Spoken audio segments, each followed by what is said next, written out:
We found quite a few interesting things while looking at this garment. Interesting things about its construction, and one thing that we found particularly puzzling is that in the back of the bodice, and the bodice hasn't been deconstructed, so the back of the bodice is still in its original shape with its original stitching. It was quite common, or very common at that time, for a lot of the garment to be held with pins. Quite often the stomacher might have been actually held in with pins. And they were called dress pins for dressing.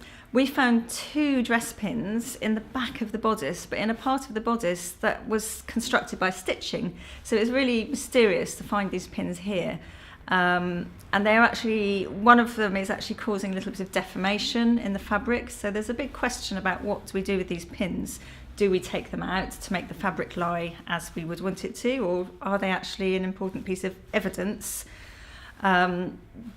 that should actually be left in? So the first thing we needed to do really was look at these pins, because if you look at them with the naked eye, they look a little bit like a modern day steel pin. So we looked at them under magnification and could see that they were not any old ordinary pins at all.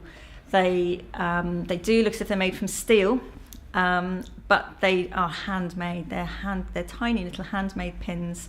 And the head of the pin is made with flattened wire that's been wrapped around the top of it to make that circular globe shape at the top of the pin.